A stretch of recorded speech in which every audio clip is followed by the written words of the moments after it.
9 steps, the wealth creation formula. If you ever thought about why you're making money but still not getting rich, most people start making more money and actually move forward away from financial freedom. And here's the truth that no one tells us. Making money does not make you wealthy. Most people increase income and immediately increase lifestyle. So why are you making money but still not getting rich? Why making more money is not what makes you rich, right? I think that's what the common myth that we were told is that we gotta make more and more money. But why is it not making us rich if we're making more money? So then obviously that's a myth then. So in fact, most people start making more money and actually move forward away from financial freedom. And this week alone, just like I shared, I saw this happen with multiple clients, different people, different income, same exact mistakes. So today I'm going to break this down for you. I'm going to actually show and illustrate these 4 different case studies. Maybe you'll find yourself in one of these case studies, or maybe that's something, like we actually, the way we learn is by making our own mistakes. But what if we, instead of making our own mistakes, we can actually look at what other people make, what other mistakes they make, and then just learn from their mistake? Wouldn't that be cool? So that's maybe, that would be my intention for today, is to show these case studies and see, okay, if this is not the right case study, let me learn from it and then do it in a different way. So here's the truth. Here's the truth that no one tells you. Making money does not make you wealthy. Most people increase income and immediately increase lifestyle, and that's why they get stuck, because wealth is not about how much you make. It's about what you keep and what you build. Now let me show you something very powerful. And this is based on wealth creation by Grant Cardone. This is my mentor, by the way. Who wants to have this book? I will ship it to you for free. So then just comment in the chat and I will ship this wealth creation formula book to you. This is something that I study. I'm very fortunate to have Grant Cardone as my mentor. And now you are all fortunate as well, because he can become your mentor as well. So I'll share you this book, and this is the slides are going to be based on this study of this book. So what he talks about it is income comes first, then investments, then cash flow, and then freedom. Okay, so this is the step-by-step flow, which I'm gonna actually break this down for you in more details. So, but most people skip the middle step. They go from income into the lifestyle right away. I'll tell you, I was one of them as well. I skipped the steps because that's what I actually was thinking. I was thinking that you gotta work hard, you gotta make money, right? Who was taught with that myth? That money do not grow on the tree, that you have to physically work hard to have the life that you desire, right? So that's the way that I was taught. And that's why I started working very hard, earning money. And then as I was earning more, I was putting more and spending on the lifestyle. But then it actually turns out to be the trap. So the 3 traps that stop you from building wealth. So the first trap is the money trap. You make more money and you spend more money. So the second trap is the education trap. We are getting financial advices from the people who live the same lifestyle as us, who we were taught the same way and are just as financially in the same financial conditions as we are. So we repeat the same patterns and expect different results. So as I mentioned to you, my intention for you is to actually learn these mistakes from others, learn from their mistakes, not to repeat them. And the third trap is the asset trap. You're buying things you think are assets, but they actually drain your cash flow. So there's the 3 traps: money trap, education trap, and the asset trap. So I'm just curious, put it in the chat if you are not afraid to share. Who are you getting your education from? Like, who did you get your education before from in terms of the money? Like the money financial decisions that you did in your personal life. Who did you get this advice from? Or maybe you modeled someone, you saw someone else, did someone else, and then you just followed them. Or someone maybe advise you to do something, then I'm just curious if you're not afraid to share that. The 9 steps wealth formula. So this is, like I mentioned, is from this book, from Wealth Creation Formula from Grant Cardone, and here's how wealth is actually built. So the first one is create income. The second step, increase income. Then save, invest, create multiple flows of income. Then increase flows, save, invest, and then again increase the flows. This is the engine. This is the cycle that we need to follow. So I'm gonna actually talk about all the 9 steps in details. Time is very, very valuable, and time, if you use it in the right way, then it becomes your friend. So, and we're going to talk about more about this. All right, so let's break down all these 9 steps. Okay, so the step number 1, create income. So you cannot build wealth without income. So this is the number one thing what we need. And in a way, like when we were taught that we need to work to make money, yes, okay, that's the first step. But it doesn't mean that you need to be stuck in that step. But then, unfortunately, this is what happens for the majority of people. They get stuck at that first step. Okay, but then there's this whole cycle, as I just showed to you. So yes, you do need to work, whether it's going to be through work, through your business ventures. So you do need to create income. Welcome, Laura. Good to see you. So you do need to create the income. So no income, there's no options. So income, this is where you need your skills, you need your whatever value that to bring value, create value in your business. You need to have active earnings. You need to have the earnings from this business venture that you are in. So income is your starting point, but it's not your goal. It's not, you don't have to be stuck in this step 1 for the rest of your life. So, but in order not to get stuck for the rest of your life, we actually have to go through all the steps without skipping any of them. So income is the most important one. Is step 1. So now we're going to step 2. So the step 2 is to increase your income. So to earn your first income is not enough. So for those of you that are business owners, so whatever it is that you're earning in your business, so typically your business income flows, it supports your lifestyle. So basically whatever you're earning from your business, now you're going and you're spending. And then majority of the business owners, individuals, and then they're thinking, okay, but like I'm barely making any money to take care of my lifestyle. I don't have any money to save, to invest. So this is why we have this step 2, is to now think how you can increase your income.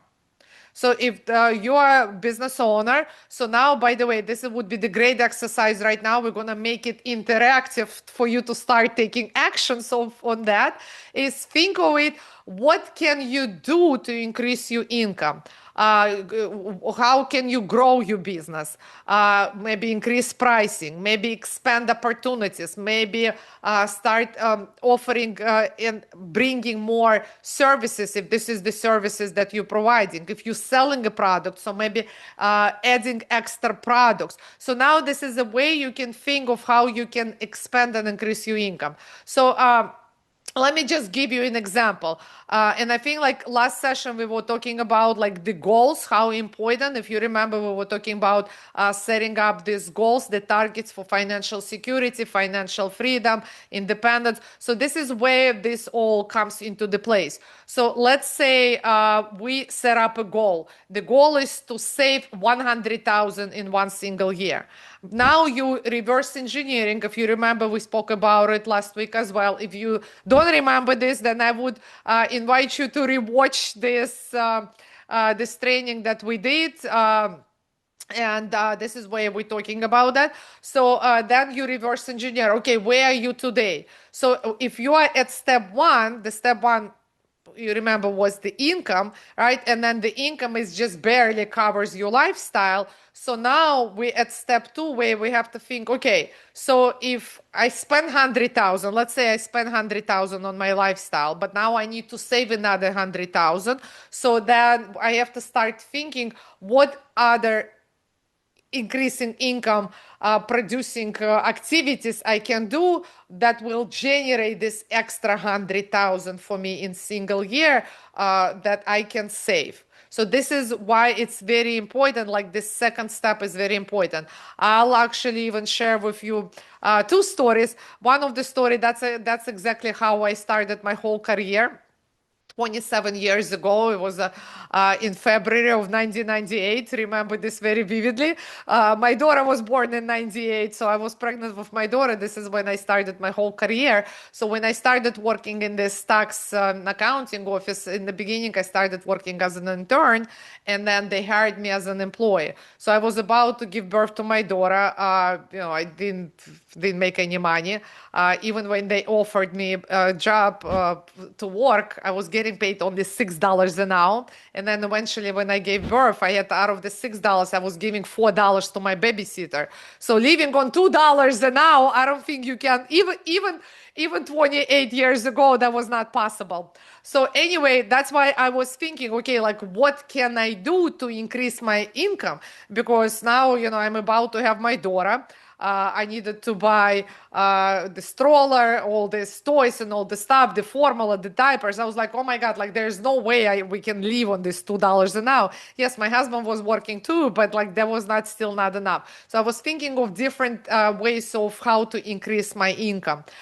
So what I personally started doing is that I started bringing everyone that I knew in my community, friends and family, like telling everyone about what we do. So I started bringing them into the business as our clients. So and then eventually that's exactly what helped me to become a partner and then have my own practice. So you see, like you expand your thinking, what can you do to increase your income?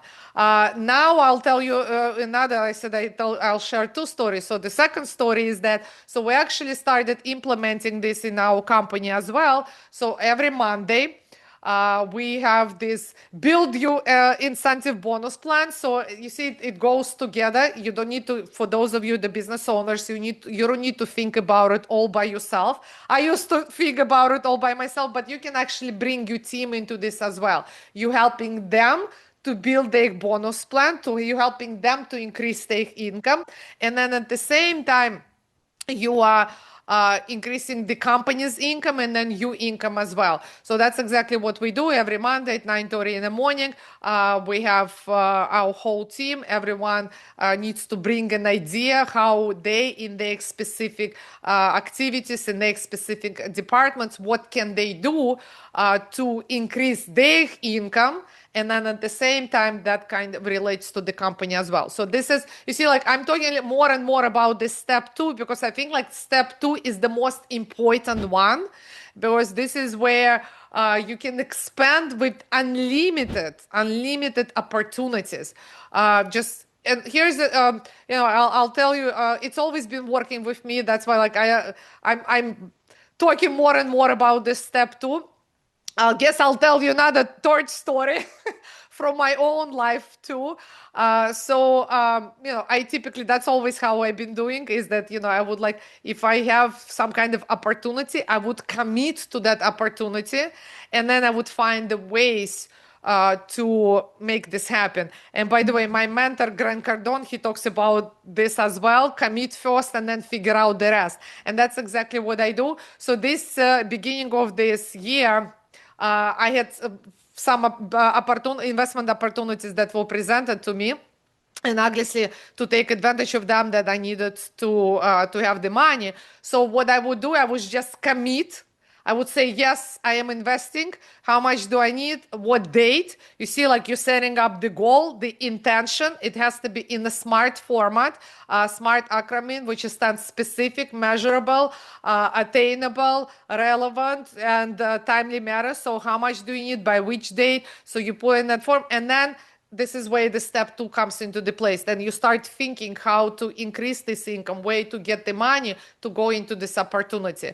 Okay, because I think a lot of the people, they like, besides keeping and spending the money, a lot of the people sitting and waiting, like for something to happen. No, you put yourself in that situation already. So yes, you already have this opportunity. You already have the possibility to invest 100,000, 200,000. Now sit and think, where can you get the money? How can you get the money? And if you switch this way, I trust me, you will start bringing all this extra income into your life and expanding your opportunities.